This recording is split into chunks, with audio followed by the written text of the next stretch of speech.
미주한인 우리 세상. 안녕하세요. 미우새입니다. 2025년 5월 13일 화요일 제434화 미주한인 우리 세상 지금 시작합니다. 안녕하세요. 아리조나의 태바유입니다. 네, 오늘은 우리 노스캐롤라이나의 김 사장님, 뉴욕의 강인호 선생님, 그리고 산호세의 김 원장님 나오셨습니다. 네, 산호세 김 원장님 안녕하세요. 네, 안녕하세요. 아유, 오랜만인데요. 김 원장님 그동안 어떻게 지내셨어요? 예, 뭐 똑같이 환자 진료하고 또 공부하고 그러면서 지내고 있었습니다. 네, 지금은 환자 진료 끝나고 지금 집에 가시나 봐요. 네, 요즘에는 제가 그냥 전통적인 한의 치료만 하는 게 아니고 요즘에 보니까 사람들이 이 컴퓨터나 이 핸드폰을 많이 봐가지고 자세 불량으로 해서 오는 통증이 많아요. 오, 그래서 자세 교정에 대해서 공부를 요즘에 많이 해서 그걸로 고치고 있고요. 네. 필요하면 그때 이제 침을 쓰겠지만 그 다음에는 저도 이제 그 당뇨 전 단계 그 판정을 받았어요. 어머, 그래. 김 원장님요? 네, 입니다. 예, 그랬더니 저도 그렇게 하면 안, 이제 뭐 의사한테 가면 꼼짝없이 뭐 약 먹고 그러잖아요. 그래서 제가 공부를 해서 보니 요즘에 뭐 뜨는 오젬픽이라든지 뭐 GLP-1 이런 것들 약들이 엄청나게 굉장히 세대요. 어, 그렇지. 예. 그래서 예, 그 약을 먹으면 회복이 안 돼요. 그냥 그 약에 완전히 쩔어서 우리 그 정신과 약 먹으면은 나중에 잘못되는 경우가 많은 이유가 브레인에 그게 굉장히 너무 센 자극이라 그렇게 된대잖아요. 그러니까 그래서 저는 요즘에 이제 라이프 스타일 모디피케이션 그러니까 생활 습관 교정하는 거를 공부를 해서 그거를 저부터 지금 하면서 탄수화물 다 끊고 그다음에 운동하고 그다음에 프로틴하고 야채 먹고 그렇게 하면서 그걸로 이제 환자들을 또 고치고 있어요. 그런 사람이 너무 많아. 그러니까 사는 어, 게 비슷하니까 비슷하게 아픈 거, 그다음에 질병도 제일 많은 게 이제 당뇨계통, 메타볼리즘이죠. 우리 그 신진대사로 인해서 오는 병들을 결국에는 어떻게 고쳐야 되냐 그랬더니 생활 습관을 개선함으로써 되는 거니까 요즘에 그런 걸로 해가지고 저도 하고 환자들한테 그것도 하고 그래서 그렇게 지내고 있습니다.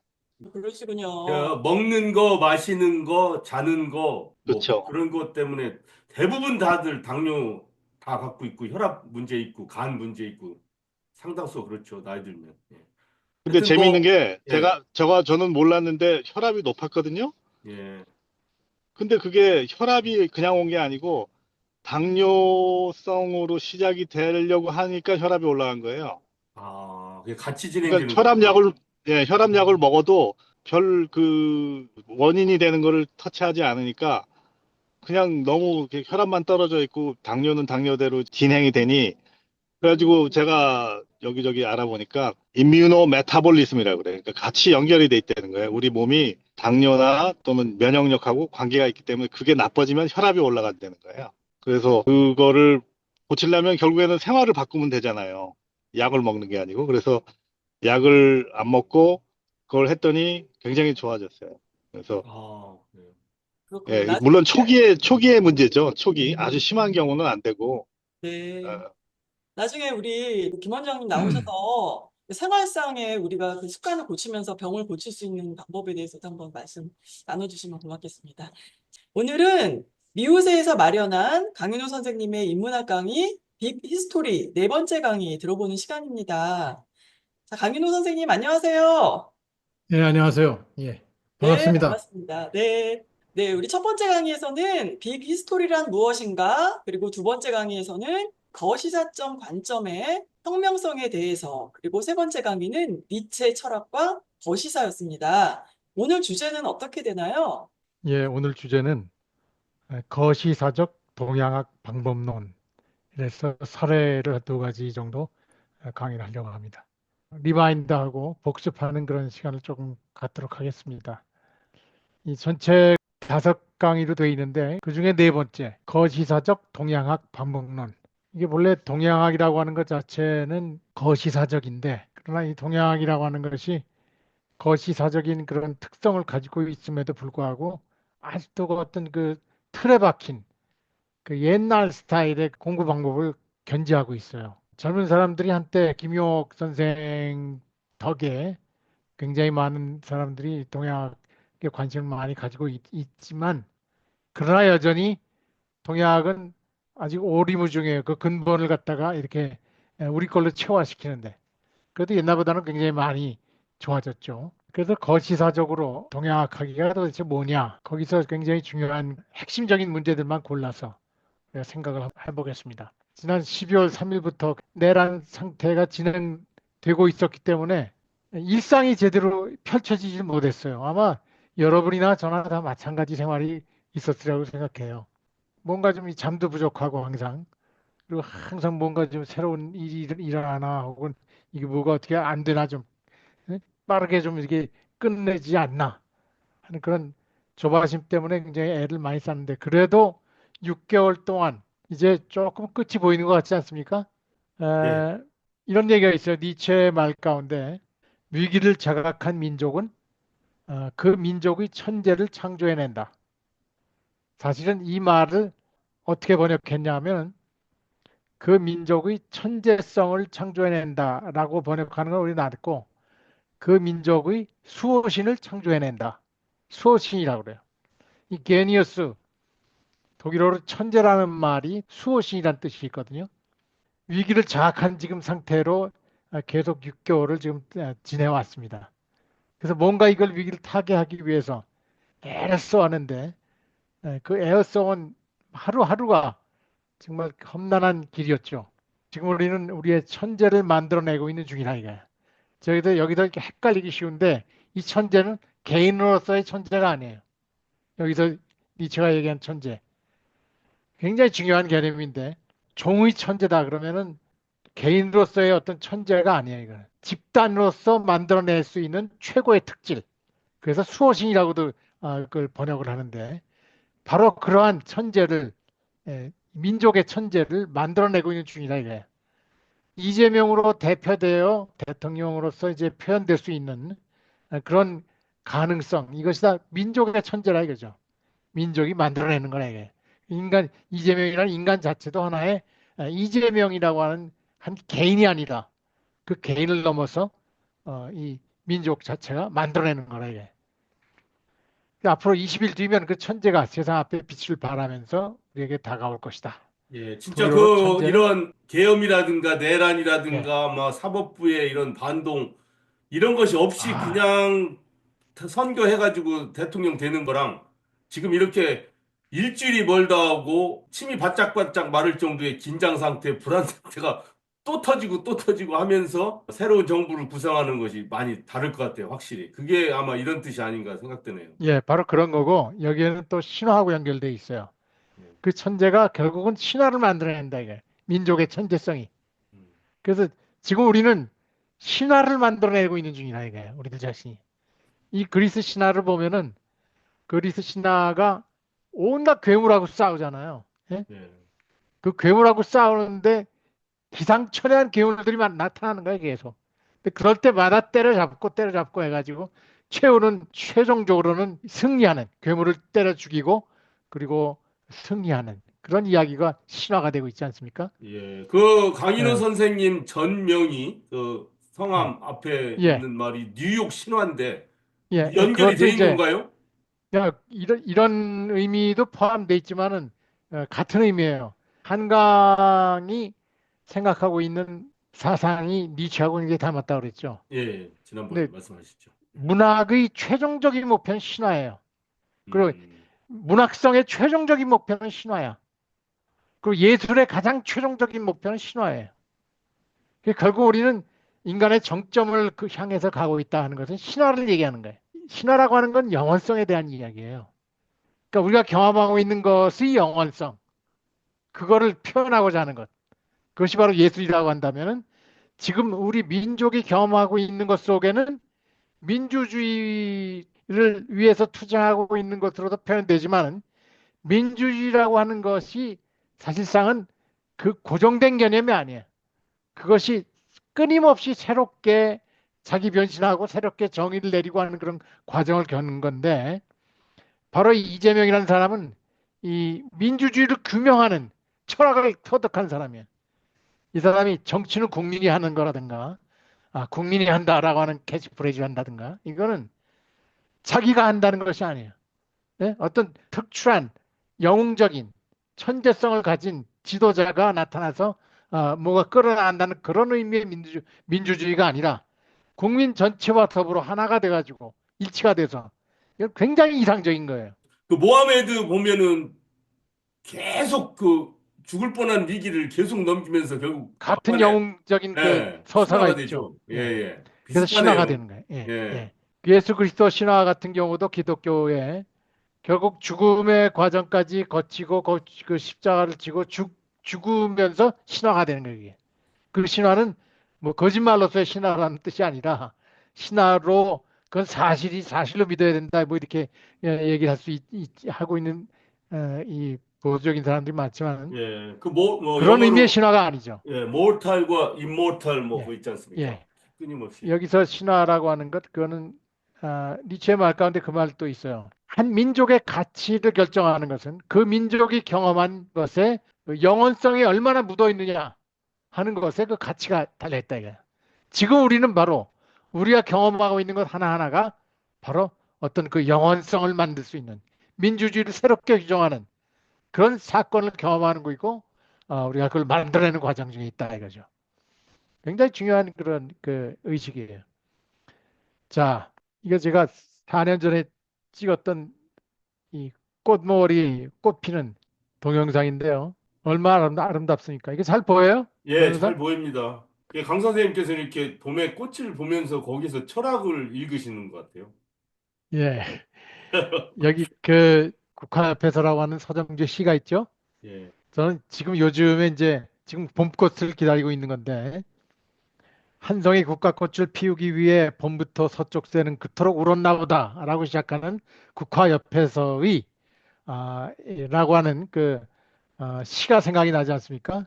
그래서 지금 우리는 험난한 세월 끝자락에서 6개월 정도 얼마나 저는 정말 험난했어요. 밤잠을 못 자고 매번 잠 하루에 한 서너 시간밖에 못 자고 그런 세월 끝자락에 우리들 자신의 몸에 이게 지금 이게 몸에 꽃이 막 피지 않습니까?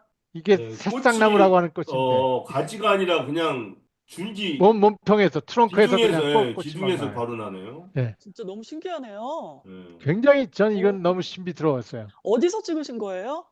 이건 프로스펙 파크라고요. 브루클린. 음, 브루클린에 있는 프로스펙 파크에서 미국에서. 찍었는데 근데 비극이 있어요. 이걸 찍고서 그렇게 황홀했는데 이게 그 4월 30일 날 찍은 거거든요. 그해 이 4년 전에. 그런데 7월에 이 해가 굉장히 가물었어요. 음. 그 가뭄을 못 견디고 이 나무가 죽었어요. 어머나, 와. 세상에. 죽어가지고 댕강내서 잘라버렸는데 아유, 저는 너무 상처를 받은 거예요. 매년 여기 찾아가서 이 나무 꽃 핀 나무 보는 게 낙이었는데 세상에. 이거 이걸 댕강 잘라서 위아래 잘라가지고선 놓여 있는 걸 보고선 너무 충격을 받아서 한 몇 달 동안 참 그 우울하고 굉장히 괴롭고 이랬었어요. 음. 여하튼 지금 우리가 기다리고 있는 거는 우리 몸에서 피어내는 꽃이다 이거예요. 이 민주주의라고 하는 게. 그런 의미의 위대한 꽃이 지금 피우려고 있다 이거예요. 지금의 역사적인 순간은 우리 그런 시간들을 살고 있다 이거예요. 20일 뒤에.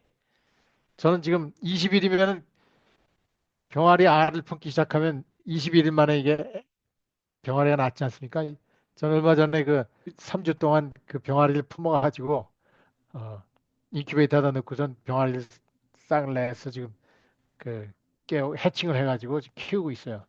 그때 너무 실패를 많이 해가지고 2마리밖에 못 건졌어요. 한 다진 가운데서. 그래서 한 두세 다진 사가지고선 계속 해보고 있어요. 그래서 한 열흘 남았어. 6월 3일 지나면 그게 나오면은 그때나마 굉장히 재미있는 일이 벌어질 거예요. 예. 그래서 그런 거 기다리고 있다 이거야. 얼마나 좋은 시간들을 보내고 있습니까 지금. 그동안 이 거시사를 이 네 가지로 요약했었습니다. 복습하는 거예요. 과거를 살펴서 과거를 빅뱅부터 현재까지 그러니까 무한으로부터 시작하는 지점부터 현재까지를 살피고 그래서 현재를 설명하고 그 현재를 설명하는 것을 가지고 미래를 상상한다. 이게 바로 거시사를 빅 히스토리를 처음 이야기한 데이비드 크리스찬의 이야기입니다.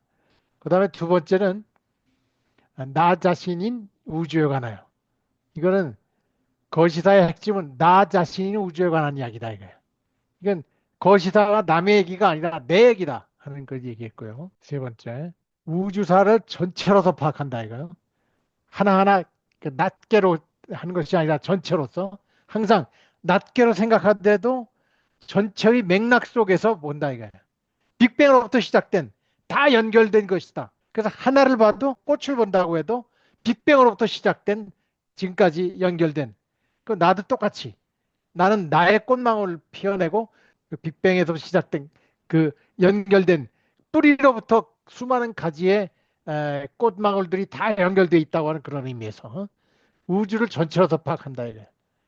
그러니까 꽃이 꽃 한 송이로서 자기 고민만 가지고 있는 것이 아니라 꽃은 항상 뿌리가 있다는 거죠. 그 뿌리는 빅뱅으로부터. 거시사적 관점이라고 하는 것은 진화적 관점이다. 이 진화적 관점이 굉장히 중요하다는 얘기였죠. 다 같은 얘기예요. 같은 얘기를 또 다른 차원으로 지금 얘기하는 거죠. 진화적 관점이 핵심적이다 이거.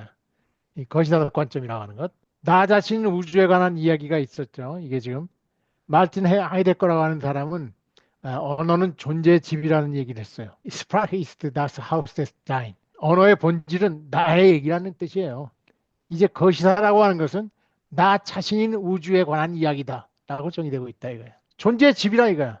그러니까 나 자신의 이야기다 이거예요. 거시사라고 하는 것이 남의 얘기가 아니라는 얘기죠. 그래서 니체의 말로서 이걸 요약을 했는데 거시사에서는 개별자인 나 자신을 우주사와 일치시키고 있다 이거예요. 개별자의 존재가 우주로서 해소되면서 우주 이야기라는 새로운 우주론적 존재의 집을 지었다. 우주의 역사 혹은 우주의 진화로서의 거시사는 그 자체로서 새로운 차원의 언어 방식이고 관점이다. 이런 얘기를 해왔었습니다. 그동안 니체의 철학적 주제들에 대한 기원학적인 기원. 왜 거시사를 얘기하면서 자꾸만 니체를 얘기하냐 하겠지만 니체가 이미 거시사적인 안목을 가지고 있었어요. 왜냐? 그의 안목은 무한으로까지 거슬러 올라갔거든요. 항상. 그리고 그의 안목은 항상 진화적이었어요. 개념도 어떻게 진화해왔느냐는 그런 차원에서 항상 그 철학적 주제들을 갖다 다뤘고 거기서부터 기원한 것들에 대해서 언어, 예술, 비극, 음악극, 음악, 조형예술, 몸짓예술, 종교, 의식 뭐 이런 것들을 해서 끊임없이 이 기원에 관한 이야기를 해왔었습니다. 니체 사상을 가만히 공부해 보면은 니체가 철학 교수로서 바젤 대학에서 교수 역할을 했던 것이 아닙니다. 니체는 문헌학자였어요. 고전 문헌학자, 필롤로기. 니체가 고전 문헌학이라고 하는 과목을 가르치는 교수로서 그 사람이 대표적인 메이저는 뭐냐면 그리스였어요. 그리스 철학, 그리스 언어, 그리스 문화, 모든 것. 그리스 신화. 그래서 그리스 신화를 가지고 그의 대표작은 첫 작품이죠. 그리스 신화를 가지고 쓴 것이었습니다. 예, 저희들이 책 읽기 모임 민들레에서 예, 지난번에 같이 읽었던 책이 에드워드 사이드의 예. 오리엔탈리즘이었거든요. 거기 그래서, 보면은 이 예, 고전 문헌학 예. 옛날에 글씨체 연구하고 뭐 자료 그런, 보고 그게 거기부터 이제 예, 동양에 대한 뭐 편견 생기고 뭐 이런 거를 읽었거든요. 굉장히 어려운 책이었어요. 예, 간신히 다들 읽었는데 지금 여기 필럴러지 예. 그전에는 전혀 몰랐어요. 근데 그 책 읽으면서 그렇지, 뭐 예. 조금 배웠습니다. 자이드는 뭐라고 얘기를 반갑네요. 하냐면은, 굉장히 예. 반가워요. 이 그 단어가.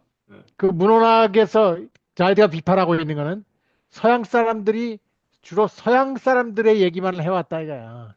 동양학은 거기 없다 이거야. 그게 이제 비판점 아니에요. 예. 근데 니체는 유럽인들의 인문학적인 그 기원을 찾기 위해서 자기 유럽인들의 고향, 특히 니체 자신이 독일인이 아닙니까? 그 독일의 정치는 뭐냐 하는 거를 연구하면서 시원을 찾기 위해서 애써 왔었어요. 마지막 집에 보면은 니체는 이 독일 민족에 관한 이야기를 많이 해요. 그래서 그 히틀러가 착각을 하고 자기하고 굉장히 통한다 하고도 음, 이 히틀러 당시에 국가 철학으로 아예 이 니체 철학을 갖다가 인정을 했어요. 근데 음. 그건 니체가 원하는 게 아니었죠. 그건 니체의 여동생 엘리자베트의 남편이, 그러니까 친 히틀러, 아주 음. 그 찐윤이라고 하듯이 찐이야, 찐이. 어. 그래서 그 옆에서 니체 사상을 갖다가 완전히 그렇게 그 극단적 극우적인 사상으로 완전히 이 변모시켰어요. 그 엘리자베트가. 그래서 이제 이 책을 갖다가 다시 나중에 다시 하나하나 그걸 씻겨내고 다시 복원하는 작업을 해왔어요. 그래서 지금은 이제 다시 복구가 되는데, 니체는 그 정도로 이 자기 민족에 대한 민족 정신이 뭐냐, 자기 거를 정신적인 그 고향이랄까 하는 걸 찾기 위해서 바로 그리스 신화에 대한 연구를 많이 했다는 얘기를 했습니다. 그런데 자, 여기서도 배우는 거는 고전 문헌학이라고 하는 것, 거기서 그리스 신화를 갖다가 연구했다고 하는 것. 그리스 신화를 하면서 거기서부터 철학을 끄집어내요. 근데 그 철학이 유럽의 철학이고, 유럽의 철학이자 동시에 이제 보편하게 되기 시작한 거예요. 이게 그리스 신화를 연구하는 니체의 태도는 뭐냐면은, 유럽인들이 항상 정신적인 고향으로 생각하는 것은 바로 뭐냐? 그리스 신화에 대한 이야기다. 이게. 그리스 신화에 나오는 모습. 그리스인들이 예술에 대해서 생각했던 그 예술성. 이런 것들이 바로 정신적인 고향이다라고 생각을 하면서 그 기원적인 것을 드러내려고 애를 썼어요. 예, 그러면은 뭐 독일이든 프랑스든 무슨 뭐 다 똑같아요. 덴마크든 다 똑같이. 옛날 신화 생각하면은 그리스 신화로부터 이렇게 가는 그러면 거죠. 거기서부터 다 아이들도 그래서 그거를 먼저 배우고 그것에 그러네. 익숙해지고 그러나 보죠. 그럼. 이거를 보면은 한참 깊이 있게 그 뉴체를 보다 보면은, 이 사람이, 우리는 지금 동양을 따라 공부해왔잖아요. 네. 이게, 야, 그렇다면 우리의 정신적인 고향이 뭘까를 생각할 수가 있어요. 우리에게서 이 사람은 서양학인데, 이 동양학은 뭐냐? 우리는 사실 우리가 동양학이라고 그러면 뭐예요? 이건 동양 속에는 뭐 인도도 있고 뭐 여러 가지가 있지만, 우리가 동양이라고 하는 것은 사실 동북아 학이에요. 음. 네? 한국, 중국, 일본, 대만까지 포함해서, 대만, 베트남까지도 있습니다. 그건 상관없지만, 예, 예, 아, 오리엔탈리즘 보면은 예, 주로 거기서 다루는 그러네. 것은 중동이었어요. 중동. 중동까지 아라비아 있죠. 뭐 예. 이런데. 예. 그 사람들은 이제 오리엔탈리즘은 그거고, 그 자이드는 참 이 치열하게 살아온 사람이에요. 그 제가 그 아들이 거길 다닐 때, 이 콜롬비아 대학을 다닐 때 자이드가 거기 교수였거든요. 음. 그리고 콜롬비아 대학 교수였었어요. 그런데 그 한참 뒤에 자이드가 죽었을 때, 콜로베다 투데이라고 하는 신문이 있었어요. 거기서 갖다가 조사를 갖다가 아비트러리 거기다 그걸 써서 올리니까 콜롬비아 대학에 엄청난 재정 지원을 유대인들이 왔었거든요. 그 음. 유대인들이 막 들고 일어나 가지고선 그 콜롬비아 투데이 사장, 거기 또 이 사장이니 뭐니 다 그냥 경질하라 그러고 뭐 아. 이래 가지고서 거기서 뭐 프레카드도 못 걸게 하고 조사 같은 것도 못하게 하고 일체 그 왜냐하면 자이드에, 사이드 예, 교수가 팔레스타인에서 팔레스타인, 태어나서 그러길래 예, 미국 인종이거든요. 팔레스타인에 예. 가서 돌 던지고 쪽으로 막 이랬던 사람 예, 아니에요. 맞습니다. 예. 그래서 아무튼 그때 굉장히 하여튼 그걸 봤어요. 저들 그 당시에. 그때 뭐 그 학생들이 데모하고 뭐 이랬는데 그 데모한 학생들 찾아내고 막 이랬었다고요. 유대인들이. 음. 그 유대인 문제라고 하는 Das Problem des 유대라고 하는 그런 그 작은 논문이 있어요. 칼 막스가 지은 건데 그걸 번역을 해서 가르친 적이 있었는데 이 인문학당에서 그거를 그 웹사이트에다가 그걸 올렸어요. 근데 우린 뭐 그 한 회원들이 한 5, 60명밖에 안 되는데 갑자기 웹사이트가 터지기 시작하는 거야. 그거를 어떻게 그 당시에. 검색해서 찾아냈나 예. 보죠. 그러고 나서 한 몇 주 지나고 나서 그 웹사이트가 완전히 날아가 버렸어요. 와. 접근할 수가 없게 돼 버렸어. 그렇게 돼 버리더라고요. 이상한 사람들이 막 이 들어오더니만 이름을 알 수가 없어. 희한한 이름들이에요. 외국인들 다. 음. 뭐 그럴 필요가 없는 것은 다 한국인들만 그동안 회원으로서 한 3, 40명 있었는데 그럴 정도로 유대인들이 대단했어요. 뭐 그건 이제 논의 얘기입니다만은 아무튼 그 우리의 기원을 찾는 문제에서 니체가 했듯이 우리는 우리의 기원을 찾아야 된다 이거야. 우리는 우리의 우물을 마셔야 되지 않냐 이게. 너희들은 너희들의 샘물을 마시듯이 우리는 우리의 샘물을 마셔야 되지 않느냐. 그러면 우리의 샘물이 뭐냐? 정신적인 샘물이 뭐냐? 이게 우리의 화두라는 거예요. 기원으로부터 출발한다고 하는 것, 우리가 마셔야 할 샘이라고 하는 건 뭐냐? 이게 이제 이 강의의 내용들인데 우리가 마셔야 될 샘이라고 하는 것은 똑같이 서양에는 유럽에는 유럽 신화, 그리스 신화가 있듯이 동북아에는 동북아 신화가 있다 이게. 우리들의 신화가 있다 이거. 뭐 단군 신화인가? 이렇게 생각할 수 있죠. 단군 신화도 우리의 신화예요. 근데 정신적인 그런 것과 연결을 시키지 못했어요. 그래서 천부경 이래 천부인 단군 신화에 나오는 천부인넷이라는 말 가지고서 천부경이라는 걸 만들어서 동북아의 최초의 경전이다. 뭐 이렇게 얘기하는데 이거는 뭔가 크게 잘못된 거예요.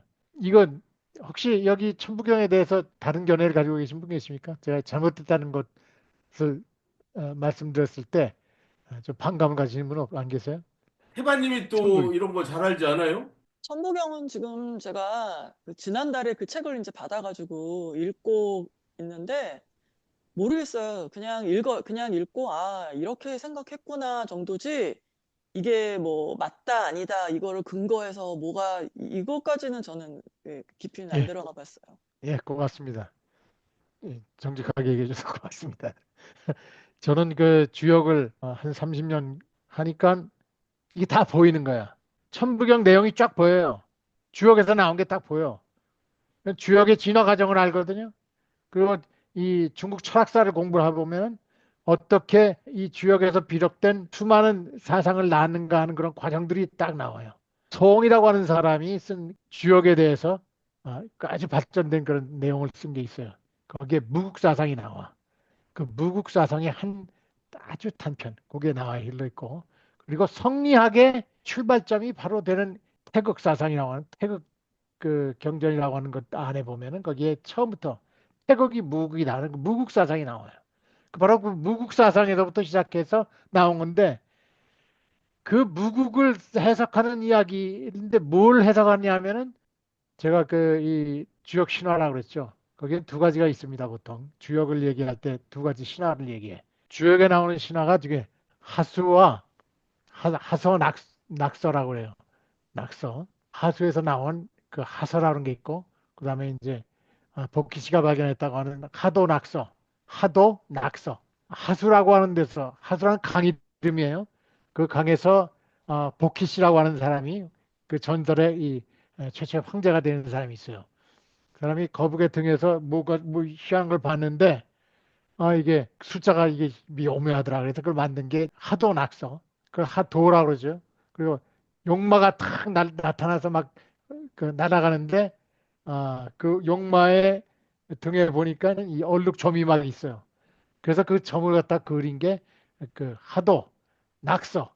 낙서는 거북이 등에서 이 숫자를 갖다가 이렇게 본 게 이제 어, 낙서가 돼요.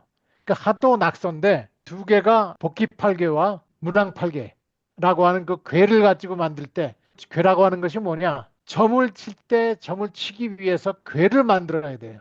그래서 괴를 만들어서 괴를 뽑기 위해 뽑아서 만든 그 과정에서 이 필요한 것이 바로 이 궤도예요.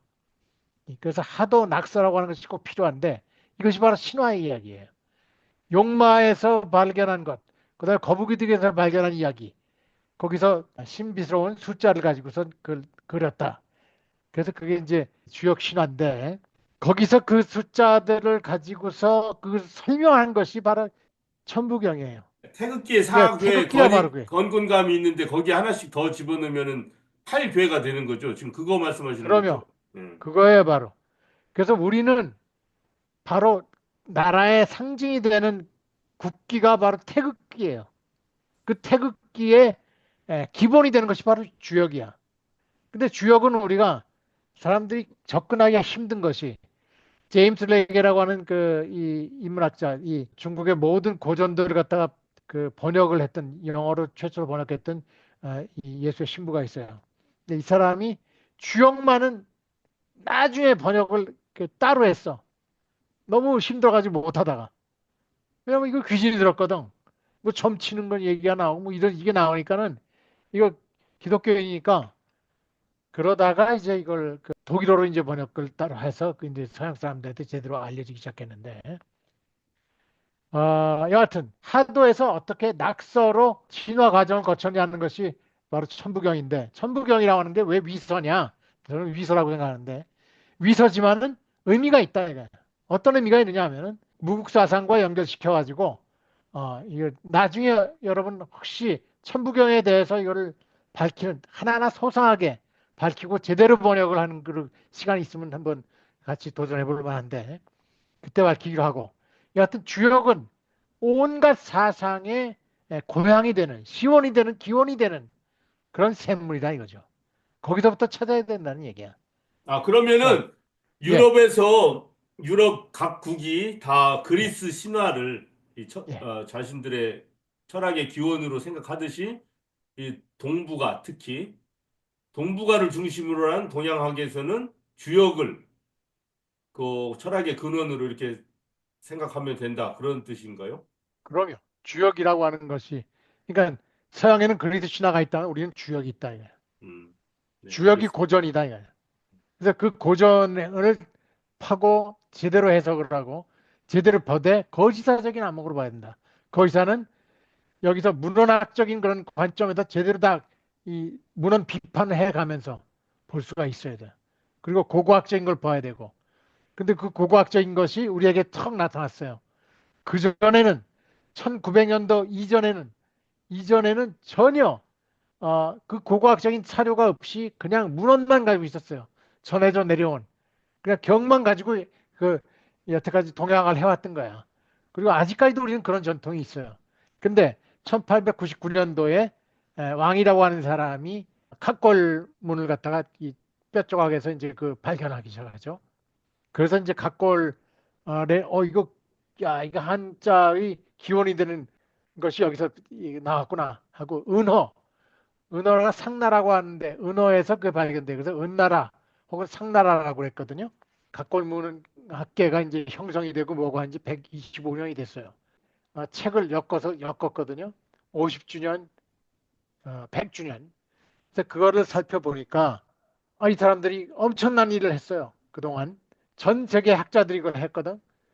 그래서 결국 한 5천자 정도를 해석을 해가지고 시대별로 다 이렇게 진화 과정을 밝혀내가지고 책을 한 권 딱 만들었어요. 그 한 갑골 권이 아니라 문자가 네. 현재 그 우리가 알고 있는 한자와 연결이 되는 거죠, 다. 그러면 그러니까 한자의 기원이 되는 그런 것들이 각골 문자라고 하는 걸 이제 발견한 거죠. 예. 그것이 150년 동안의 기록이거든요. 150년 동안이 상인상자 있죠. 그 상나라 사람들이 왕조에서 점을 친 기록들이에요.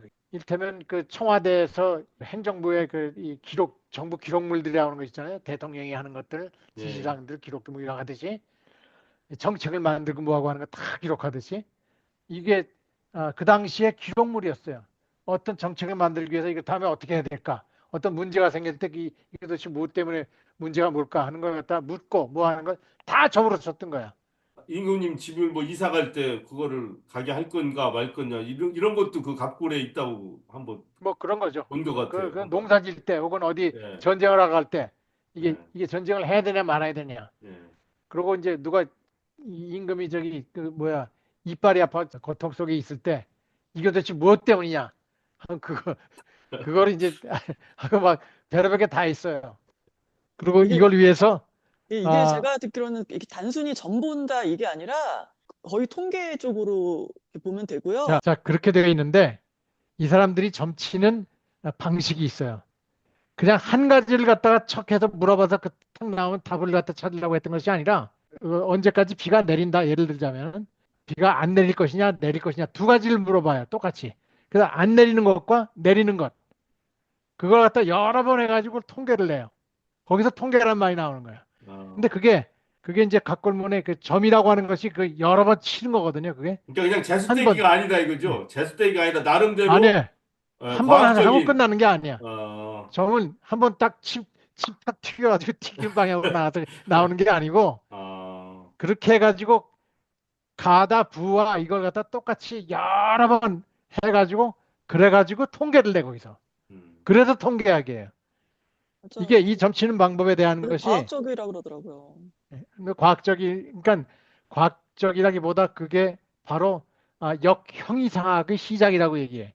데이비드 케이틀리라고 하는 사람이 고대 상나라의 점치는 것 혹은 역학 이런 것들을 연구한 최고 권위자거든요. 데이비드 케이틀리. 이 사람이 그 미국의 캘리포니아 대학의 교수로 있다가 아무튼 그 시놀로지 중국학의 대가였고 굉장히 전 세계적으로 존경받던 사람이에요. 이 사람의 장례식을 하는 게 그 유튜브에 들어가서 보니까 떴길래 별의별 각지에서 나와서 그 장례식 하는데 이 사람이 대단한 역할을 했구나.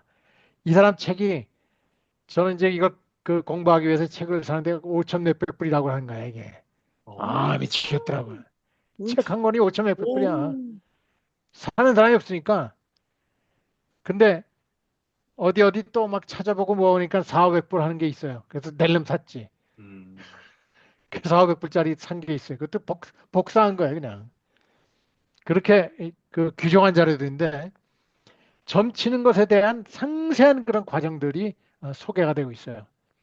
이렇게 해서 하나 각골문학이라고 하는 것이 만들어졌는데 이 사람들의 최대 성과는 뭐냐? 각골문합집이라고 해가지고 사전을 하나 만든 거예요. 그래서 그 사전 하나 만들었으니까 우리가 정신적인 어떤 기원을 찾는다거나 했을 때 거기서 나온 문자가 한 5천 자밖에 안 돼요, 지금.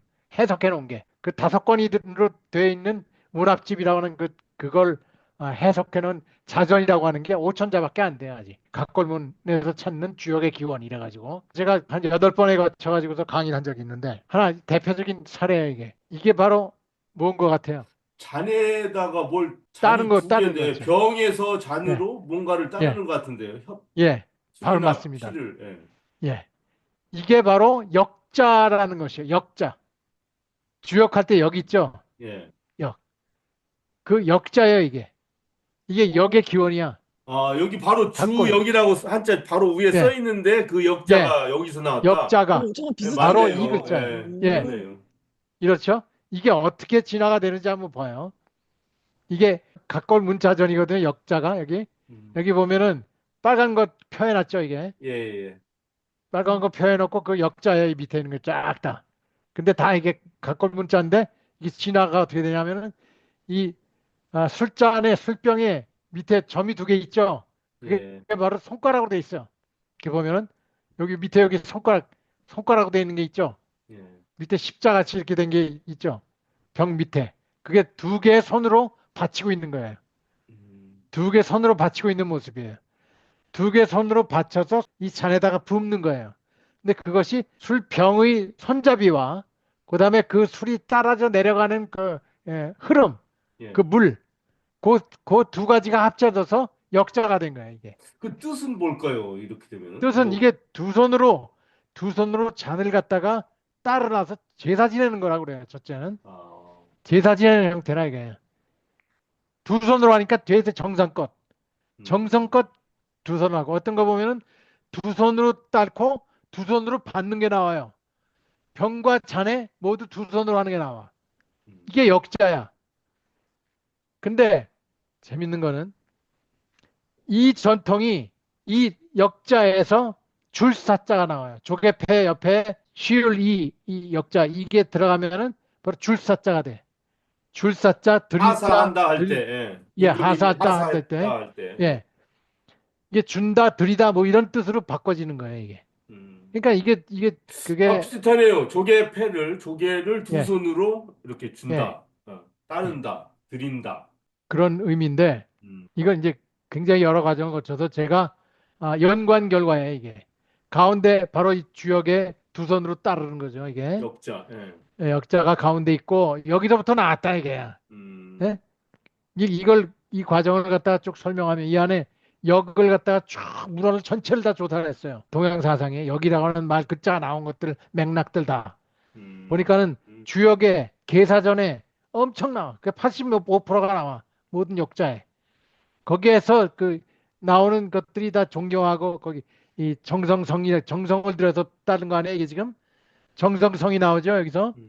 정성이 나오고 또 언어라고 하는 것 자체가 정성성 있죠? 말씀 언변의 이룰성이란 말이에요. 이 말을 이룬다고 하는 것은 이 말씀 언은 뭐냐? 이거 굉장히 중요한 얘기예요. 아무도 이런 얘기 안 해. 말씀 언이라고 하는 거는 그것의 각골 문자는 어떻게 되어 있느냐 하면은 말씀 설이야. 혓바닥 설이야. 혓바닥 설과 똑같아. 말하는 거야. 고할 꽃자하고 또 똑같아. 말한다는 거는 고한다는 거나 이거야. 근데 어디다 고하냐? 다시 조상한테 고하는 거야. 죽은 자 앞에 고하는 거야. 그러니까 제사 드리면서 죽은 자 앞에 고하는 거야. 부모한테 고하면서 그 말 부모한테 약속하고 고하면서 그걸 이룬다는 거야. 그렇기 때문에 정성을 다할 수밖에 없다 이거야. 그게 정성정자 의미야. 부모한테 고하는 말이에요. 그다음에 사람 인변의 신이죠. 믿을 신자 저기 그 믿을 신이라고 하는 게 사람 인변의 말씀원이죠. 예. 그 사람 인이라고 하는 것. 그래서 인의 사람 인이 그냥 사람이 아니라 죽은 사람의 본래 시체 시자야. 여러분 시체 시자하고 사람 인자하고 똑같습니다. 그 기원이 같아. 그래서 인의 기원을 얘기할 적에 이게 인자가 이렇게 보면은 인자 이 각골문의 이 모양을 보면은 이게 죽은 모습이에요. 시체가. 예. 이렇게 흐드러져서 죽은 모습이야. 그 옆에 인자는 그 옆에 두 인자는 이걸 뭐 하늘이고 땅이다 이렇게 설명을 하는데 그게 아니라 제대로 된 건 각골문적인 의미는 재단이에요, 재단. 재단에서 자기 자신이 죽은 거야, 이게. 그게 어질인이에요. 동이족이 특히 이 그 어질, 인을 행하는 그 족속이다 해가지고 이 동이족에 대한 얘기가 나오는데 인의 기원을 따지다 보면은 어질 그 동이 쪽에 오랑캐 이자를 갖다 찾으면은요 거기에 어진 민족이라는 게 얘기가 나와요. 이 대인. 그래서 이제 완전히 아, 반대네요. 오랑캐 그러면 조금 아니, 미개하고 그거는 이제 그 적이고 그런 이자인데 전혀 그거를 또 그건 어질인 이자로 이렇게 반대 거의 반대 예. 개념으로 되네요. 아니 호불호가 오랑캐 완전히 바뀌네. 이자는 본래 그 글자가 오랑캐라고 얘기한 거는 그거는 나중에 그 후대의 중화 사상에 의해서 주변 사람들을 갖다 다 오랑캐로 엮였던 거예요. 그 음, 그러니까 차용 목적 동의 이렇게 남만 예? 남쪽에는 남만이라고 그랬고 서쪽에는 서융이라고 그랬고 북쪽에는 북적이라고 그랬어요. 예? 돼지 쫓고 뭐 이런 그 이 사냥하는 그 야만인들 서융 하여튼 다 그런 야만인들하고 그랬어요. 남만들 야만인들 남쪽의 야만인들. 근데 동이는 동쪽에 사실은 대인들이야 이거야. 어, 동쪽의 대인이라는 뜻이에요. 그 오랑캐 자의 본래 뜻은 그 그 설문해자에 보면은 그 본래 뜻이 대인이란 뜻이에요. 대인, 큰 대자. 그 활궁에다가 큰 대자가 들어간 거거든요. 큰 대자가 사람인이 들어가요. 예. 대인이야, 그게. 예? 대인의 나라.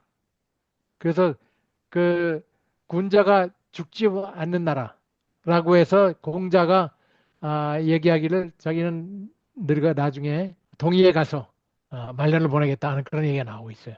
거기는 완전히 그 예를 갖추고 예를 아는 민족이고 뭐 그런 얘기가 나오는데 그런 거에 대한 이야기를 강의를 한 적이 있어요. 쫙 해서. 그래서 바로 이 시자와 그 어지린자 사람이라는 게 바로 이 시체 조상이었다 이거야. 자기 자신을 갖다가 지도자가 자기 자신을 죽여서 공동체를 살리는 그것이 어지린이었어요, 사실은. 이거에 대한 여러 가지 그 예화가 쭉 나와 있는데, 예, 사람 인자가 원래 우리 배울 때 하나는 예, 여자, 하나는 남자인데 서로 받쳐줘가지고 인자다. 근데 이게 방으로 쓰일 때는 이제 삐침 하나 하고 아래로 쫙 내리는데 그게 그렇죠. 그냥 사람 인자를 기호화한 것이 아니라 이 사람이는 시체를 뜻하는 거다. 지금 그렇죠. 예, 땅에 이렇게 묻혀 죽은. 있는 듯한 모습인데 보니까 그러면 아니 이거 완전 그 다르네요, 단, 그러니까. 예, 재단 위에 죽어져 있는 모습이에요. 예. 원래 그 설문회자에는 뭐 두 이자가 있는 까닭이 둘이 만나가지고도 인사하는 거다. 이렇게 그 얘기를 하는데 그런 부분도 있고 근데 지금 이거는 각골문을 가지고 새롭게 해석한 서광이라는 사람이 그 학자, 그 본대학의 학자예요. 이 저기 동양 하여튼 저기 신기하네요. 통일학. 어떤 예. 하나의 형상을 가지고 거기에서 나오는 여러 가지 의미가 파생이 돼서 숱하게 다른 글자들로 이렇게 막 진화해 그렇죠. 예. 나가고 그렇게 푸는 것 자체가 진짜 신기하네요. 그 공자 이전에 공자 말에도 나옵니다만은 극기복례라고 하는 말 있죠. 극기복례. 자기 자신을 극해서 효도하는 극이라고 하는 것. 근데 거기서 극예로 돌아간다. 복예. 예라고 하는 건 제사예요. 극기. 나를 죽인다는 뜻이래요. 극이라고 하는 건 나를 죽인다는 뜻이에요, 사실은. 근데 키라이가 여기 지금 나오는 게 극이라는 한자는 본래 뜻은 죽인다는 뜻이에요. 예. 어, 예. 극기복리하여 복리한다고 하는 건 인이라고 하는 게 뭐냐? 나를 죽이는 것이다 이거예요.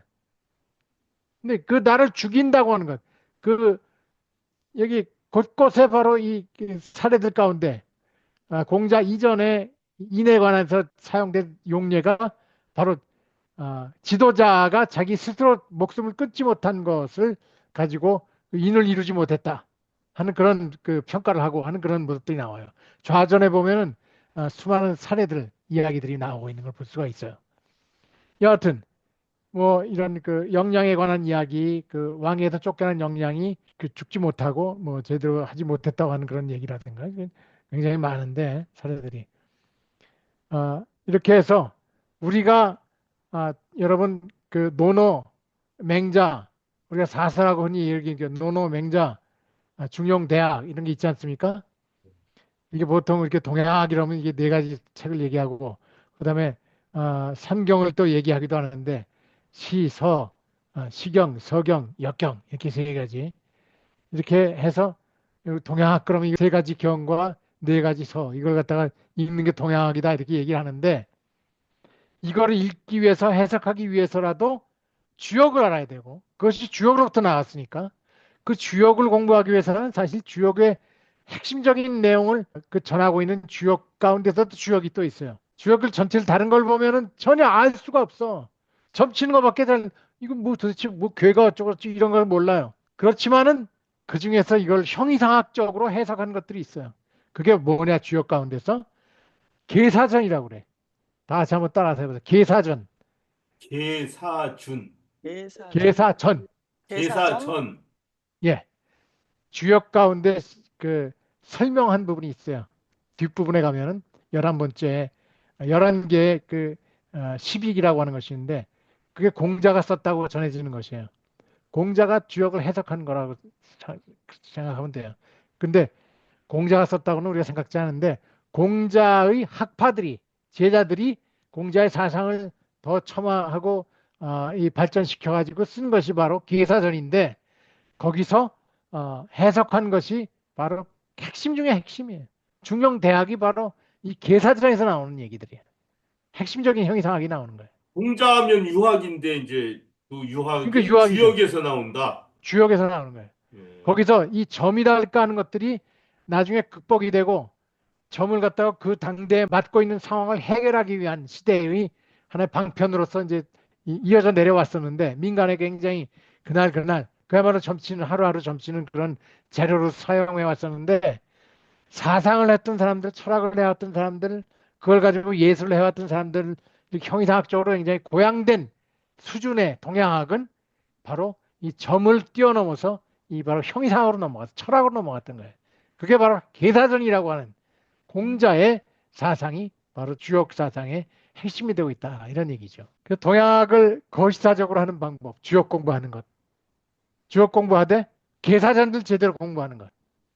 계사전을 공부하되 일단 이 각골문에서 나타나고 있는 바로 역이라고 하는 글자의 이 예에 대한 것, 감사하는 마음, 두 손으로 공손하게 이 예를 갖추는 그런 자세, 이것이 바로 동양 사상의 가장 근본적인 모든 것과 다 통하는 거예요.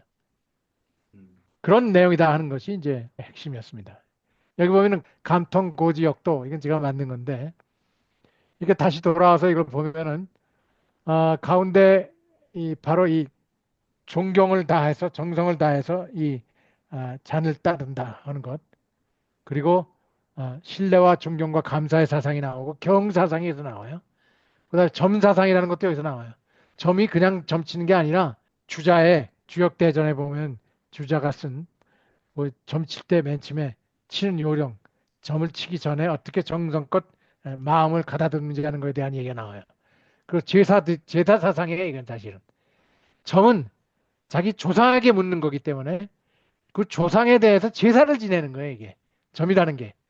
그냥 수리수리 마수리 점 어떻게 자기 운명을 갖다 알아보는 운명 철학이 아니에요, 이게. 그렇게 이게 고양이 됐어요. 그래서 천박하게 정말 점 알아보고 자기 운수 알아봐가지고선 어떻게 내가 돈 벌 거냐, 관운이 얼마나 되냐, 재운이 얼마나 딸 것이냐 이런 거 알아보는 게 아니라 이게. 그렇게 진화가 돼서 그런 것까지도 폈지만은 숭고한 방면으로 그 숭고한 것으로 고상하게 그것이 진화가 된 철학적인 면의 역은 바로 이런 차원을 가지고 있다 이거. 가장 핵심적인 것, 성. 성이라고 하는 건 성사상이라는 건 중용의 핵심입니다. 중용 30장에 보면은 성이라고 하는 것이 역이라는 것과 똑같이 굉장히 중요한 의미를 가지고 있어요. 그런 의미를 가지고 있는 사상이 바로 여기 주역에서 나온 거죠. 거기서 인이 나오고 신이 나오고 정심 사상, 충효 신효 사상, 인의 예지라고 하는 것 여기다 다 나오는 얘기예요. 하나도 남김없이 여기서 형이상학적으로 우주론이 나옵니다. 우주론이 어떻게까지 펼치냐면 음양을 가지고 우주를 전체를 다 미륜 천륜지도라고 그래서 우주를 다 꿰뚫어 봐. 그래서 사상이 나오고 8괴가 나오고 8괴가 또 64괴가 나오는 거예요. 64괴를 가지고 세상의 만상을 갖다가 돌아가면서 변하는 변화 형태를 갖다가 바라보는 그런 기본적인 틀을 가지기 시작했어요. 바로 이런 틀, 이런 것들이 바로 주역사상에 나오는 거예요. 그러니까 점치는 사상에서는 우리가 아까 얘기했듯이 역형의 상학이라고 했대. 점칠 때 그 가냐 부냐 하는 것을 여러 번 물어가면서 그것을 통계를 내서 굉장히 그 근접한 것을 갖도록 했었다는 거죠. 그리고 삼극지도가 여기서 나와요. 세 가지 삼극지도, 천지인, 그것은 하나라고 하는 것. 천지인 사상이 여기서 다 나오고, 그 다음에 생생지 위역이라고 하는 말이 여기서 나오고, 맨 마지막에 가장 중요한 거는 인이라고 하는 것도 이제 아까 말씀드렸던 듯이 전혀 우리가 상상치 못했던 그런 개념이 바로 이 역사상에 나왔다는 말씀드렸죠. 그리고 이 경사상, 이 얘기를 강의할 때 저희 술포점에서는 야, 우리가 오직 그 동이족만이 두 손으로 술을 따르고 두 손으로 술을 받고 하는 것이 동이족만 가지고 있었던 전통이었다는 거예요, 이게. 그래서 이 두 손으로 잔을 갖다 든다는 것 자체가 이런 어떤 근원적인 어떤 의미의 동양학의 본질이다 이런 게 이제 사상이 퍼져나가니까 중국 사람들은 전혀 안 그랬었거든요. 한 손으로 따라서 주고 뭐 이렇게 했다가 이 사람들도 이제 그 조금씩 변해가지고 두 손으로 따르기 시작했다는 그런 얘기까지 있을 정도가 됐어요. 예. 한국에서 뭐 술 배운다 그러면 어른들한테 윗사람한테 두 손으로 예. 따르는 것부터 시작하잖아요. 그러니까 그거는 우리가 이 어른 장유유서라고 해서 이제 뭐 어른들을 갖다 존경하고 하는 그런 고리탑답한 그런 얘기로 듣기 쉬운데 그런 게 아니다. 본래 내용은 이렇게 경을 갖는다는 것, 존경을 심을 갖는다는 것. 사실은 윗사람이 아랫사람한테 따를 때도 두 손으로 해서 술을 줘야 되는 거예요. 아랫사람한테도 두 손으로. 이게 이제 우리가 갖춰야 될 예라 이것이죠. 이렇게 해서 우리의 거시사적인 안목 가지고 각골문을 가지고 고고학적으로 또 개념사적으로 진화사적으로 하나하나 인문학을 어떻게 개척해 나갈 것이냐 하는 사례를 생각을 해봤습니다. 시간 되면은 더 구체적으로 나와서 각골문학에 대해서 공부하면 신기한 것들이 너무너무나 많아요. 이거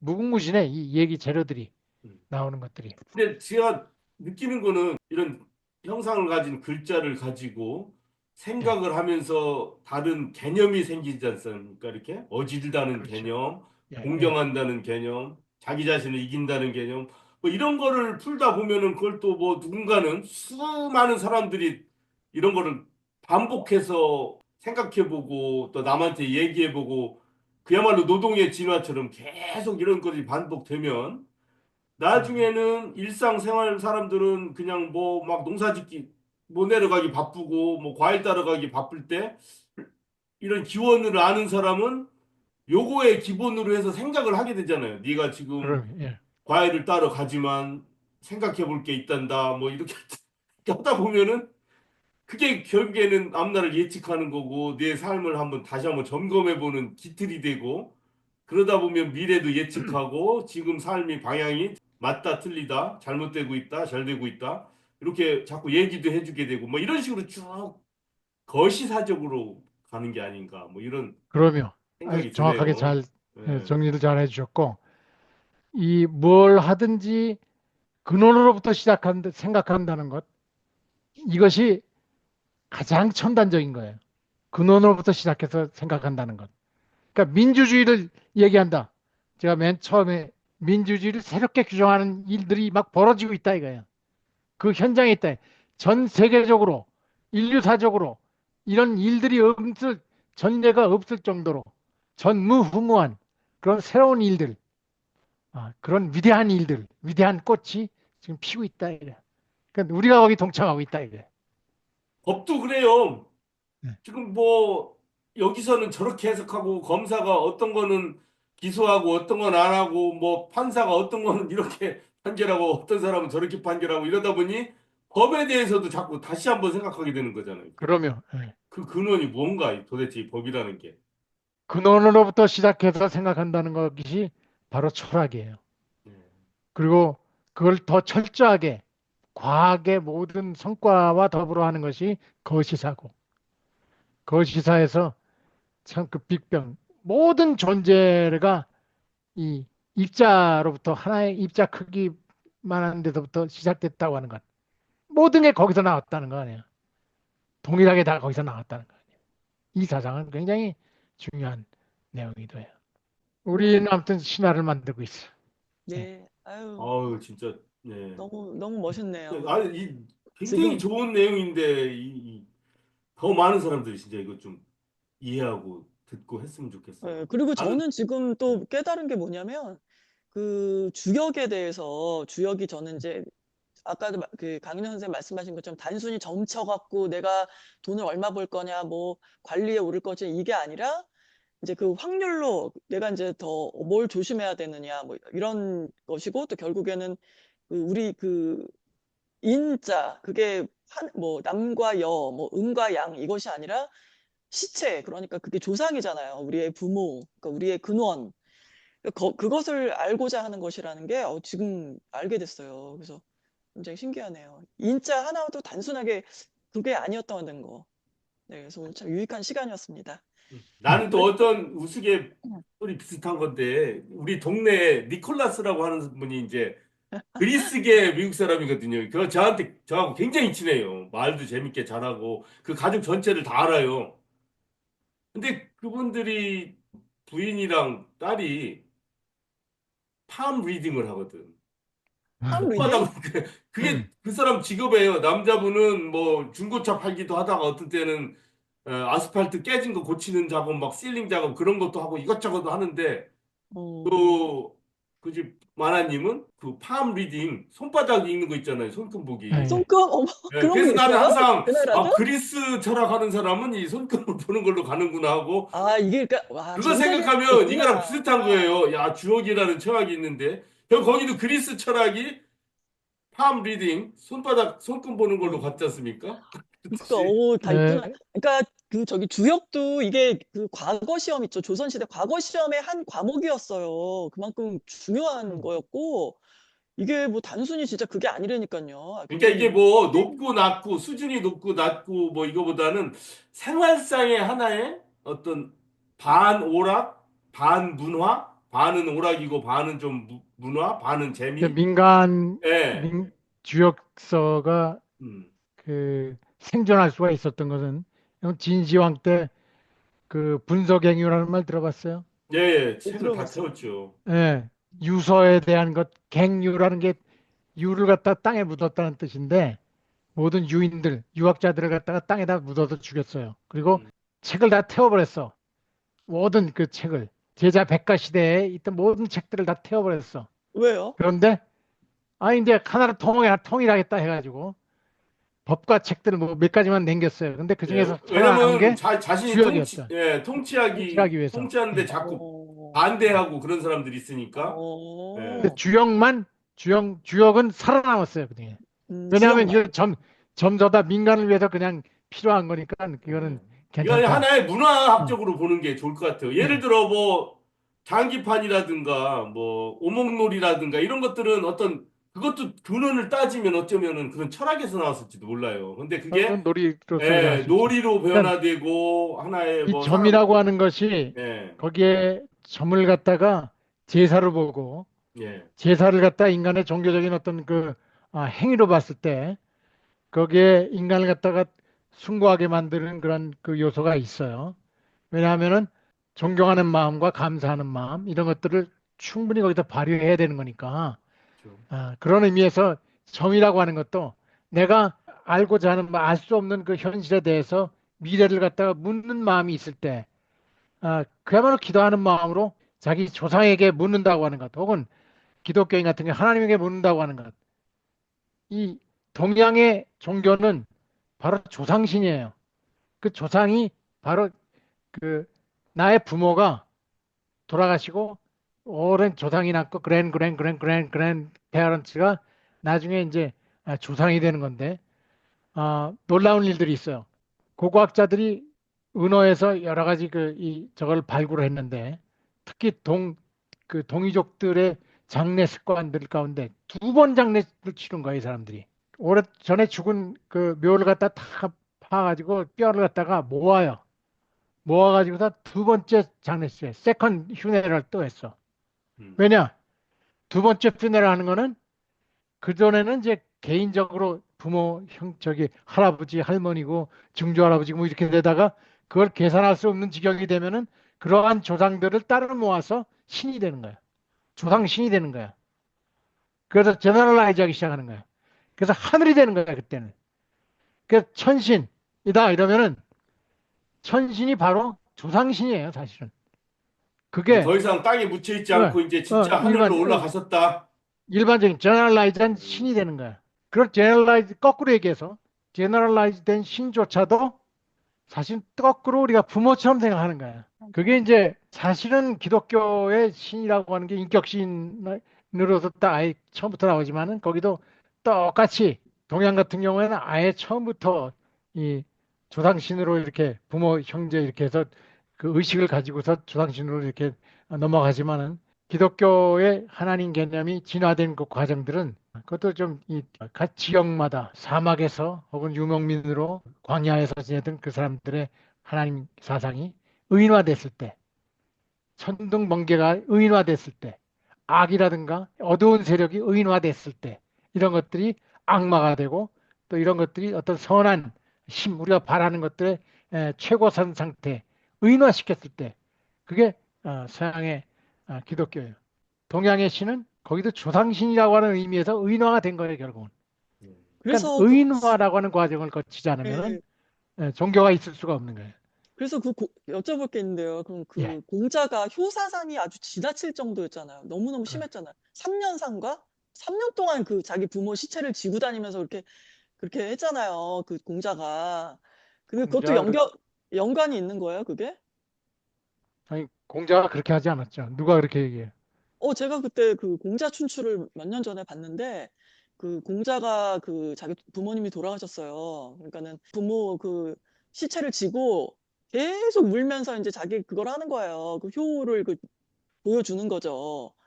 장사를 지내면 땅에다 문지 있다는 그래서 3년상을 치른다고 그러나 보통 3년 삼년상을 치르면 3년 하잖아요. 3년. 그때 당시에 그 그 3년상을 공자가. 초막을 짓고 그 옆에서 이제 거기서 초막에 기거하는 거지. 근데 공자 때는 그런 게 없었고 공자 자신이 3년 상을 치른 까닭은 부모가 나를 갖다가 3년 동안 받듯이 어, 자식의 도리였어 부모가 돌아갔을 적에 그렇게 최소한 돌아가시기 전에 3년 돌아가고 나서 3년은 우리가 돌보고 그 애도해야 된다 그런 얘기는 했죠. 근데 결국은 다 버려요 그것조차도 다 버리되 부모를 기억하고 공경한다고 하는 것, 상을 그게 중요한 게 아니라고 하는 것, 순자 같은 경우에는 전혀 그게 예, 상이라고 하는 게 그런 의미로 생각되지가 않고 굉장히 이 존경하는 마음에 대한 이야기로 이제 넘어가죠. 그것 때문에 바로 이 상을 중요시 여기게 된 거예요. 효 개념도 바로 제사 개념, 효 개념 이런 게 다 그 유교의 가장 근원적인 이 존경하는 마음 이것을 가장 중요하게 여기기 때문에 그런 얘기가 나온 거예요. 오늘 그 강인도 선생님 그 강의 들으면서 제가 그동안 궁금했던 점이 참 많았거든요. 그 공자 그 몇 년 전이었어요. 공자 춘추 그거를 이제 중국 CCTV로 우연히 이제 아주 대작으로 만든 건데 그거를 제가 그냥 시리즈를 다 본 거예요. 너무나 재밌게.